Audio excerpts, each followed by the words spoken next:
Sir, regarding the AMSSS system incident that has happened, it was flagged on the 6th of November, and immediately Airport Authority of India, under which the air navigation systems and the air traffic control is running, they have immediately identified the system, and it is absolutely wrong to say that the system was not functioning, because there was a delay that was observed in the system.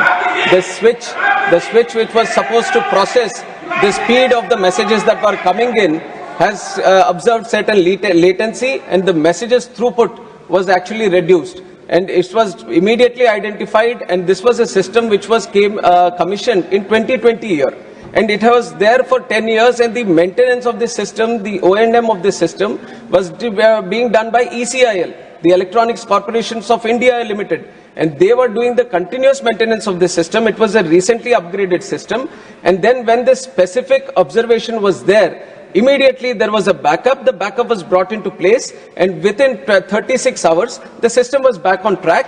And while the system, there was a latency observed in the system, we shifted to manual system.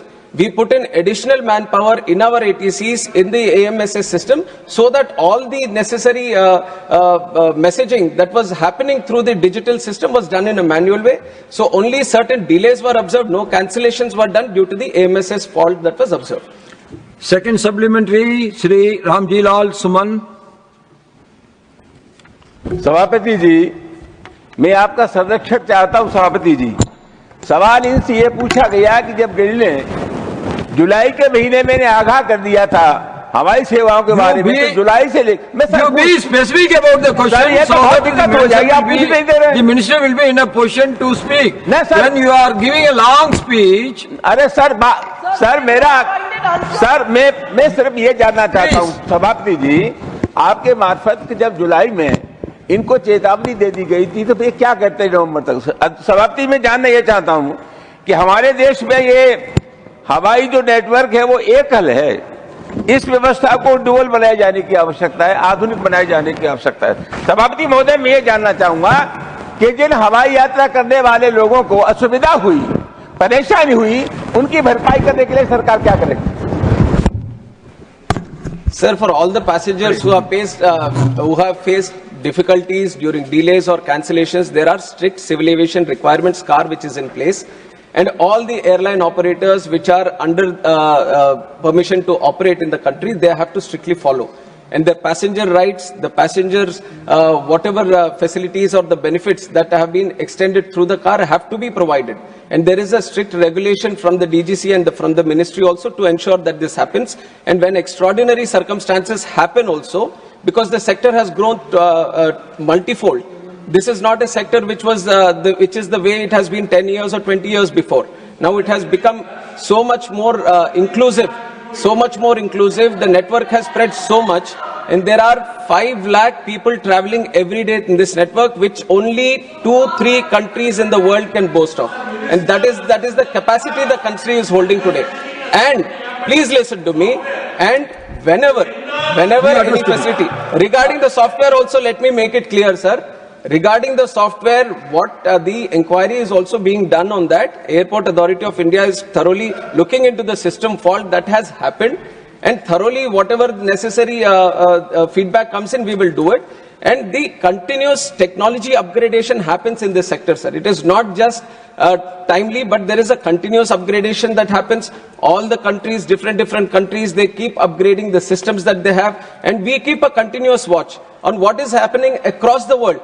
And our vision from the government is to have the top standards, global standards in the country for aviation. And it is with that vision that we are working, and all the systems, all the technologies that we have in aviation are definitely up to standards, and proper mechanism is there to ensure that they are upgraded on time.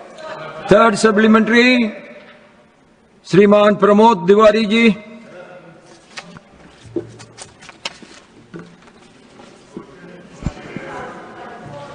Sir, मैं आपके माध्यम से माननीय नगर विमानन मंत्री जी से एक सीधा सा सवाल पूछना चाहता हूं।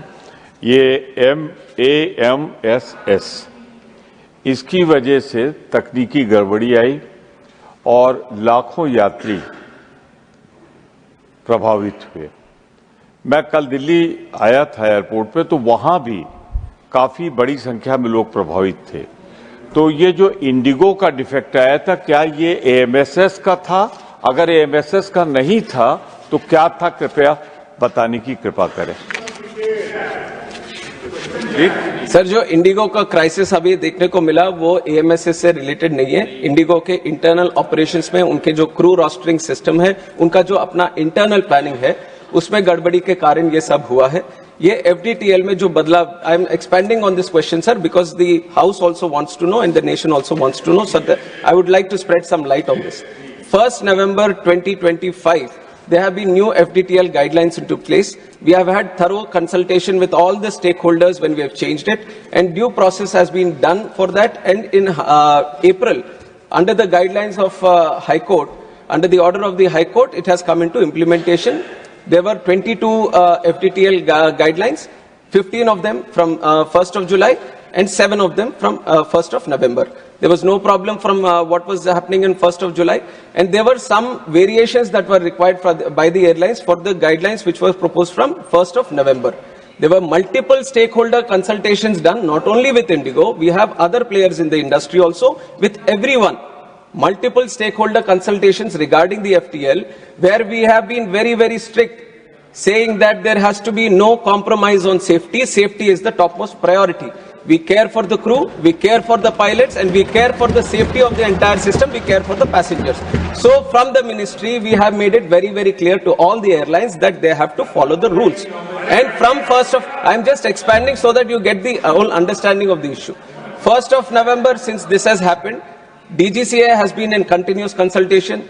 They wanted some variations, all the airlines, not just one airline, all airlines have come back because they vary in the operations. Some are having night operations, some are operating heavily in the northeast, some have ATR specific operations. So they, even if you talk about airlines, they all have different kind of operations. And because of the operations and because of the FDTL guidelines, which is a uniform blanket on all the airlines, they all have come for different variations.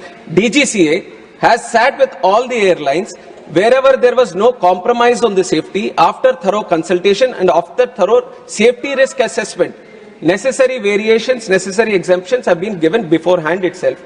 And on 1st of December also, this was on 1st of November.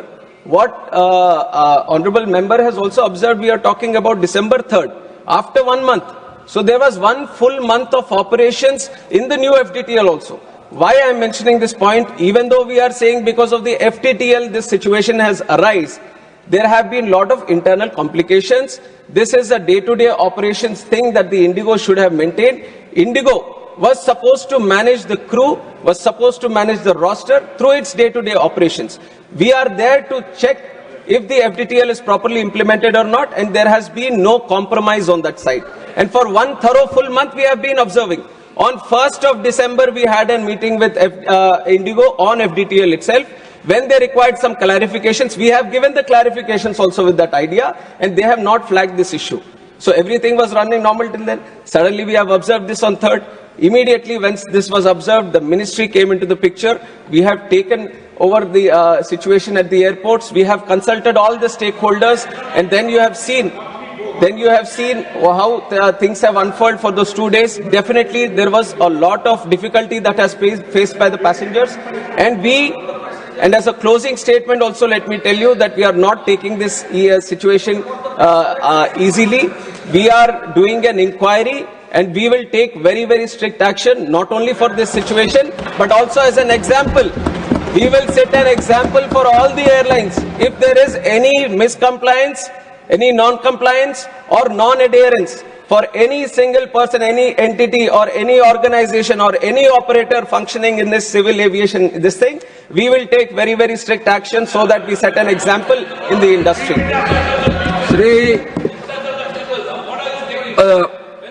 The fourth supplementary, Shri Milan Devra.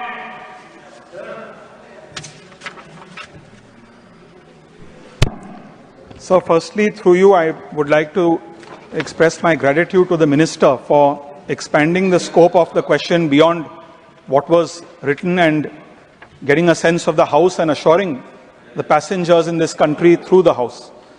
So I completely agree with the Honourable Minister when he says that India has seen unprecedented growth in aviation in the last decade or so. There's been almost a 250% increase in passenger traffic in the last decade. And largely one can attribute that growth due to a very competitive, robust, vibrant marketplace, which has brought down prices, which has ensured safety and ensured high quality of service. Since the minister has agreed to expand the scope of the question, today people are naturally concerned about market dominance of one player, which is Indigo, which has over 60% market share. And firstly, I want to thank the minister for issuing a show cause notice to Indigo as soon as this crisis happened, right from December 3rd. But my suggestion, humble suggestion, very constructive suggestion would be, perhaps if the Ministry of Civil Aviation through DGCA, in partnership with another regulator which comes under the Ministry of Corporate Affairs, the Competition Commission of India, were to do a thorough review of India's aviation sector to ensure that we have more competition, to ascertain whether there are any barriers to entry which are preventing new entrants from coming in. Because the more competition there is, the more we will be able to bring prices down and assure customers and passengers of their safety. Thank you. Now, Honorable Minister. Honorable Chairman, sir, I appreciate the question that has been asked by the Honorable Member. And right now, because this incident has happened and everyone is kind of focused on this subject and all these issues are coming, but the ministry has already been working on this. We have envisioned the demand to be growing at such a rate that we want to have more airlines in the picture. And I have continuously said on the floor of the House, in both the houses and outside also whenever I'm speaking, that India today has the capacity of 5 big airlines. We are talking about 2 airlines, but the capacity, the demand that India is creating today, we need to have 5 big airlines. And that has been the efforts from the ministry to encourage more airlines to come in. This House would also remember, sir, we have passed a legislation regarding the Cape Town Convention, which is the protection of interest in aircraft objects. This is specifically to align our civil aviation industry, align our leasing industry for aircrafts according to global standards, so that the airlines which are trying to start in the country, it becomes easier for them to lease the planes. If you look at the top Indigo or Air India or the other players that are there today, 80 to 85% of their aircrafts are leased today. So people are not owning the planes by themselves, they are leasing the planes today. And it was important for us, envisioning the demand that the country has created, that we encourage the leasing industry. Leasing is happening in Ireland, leasing is happening in UAE, leasing is happening in Singapore, and we wanted India to be there in that picture, and we have passed that legislation. And I'll also, through you, Chairman Sir, I will also try to tell the House that because of the UDAN scheme that we have done, we have expanded our network in the airports, we have expanded the route connectivity, just with the idea that people, the airlines which are there, they might find it only to go around the profitable routes. But we have encouraged so that new airlines also come in.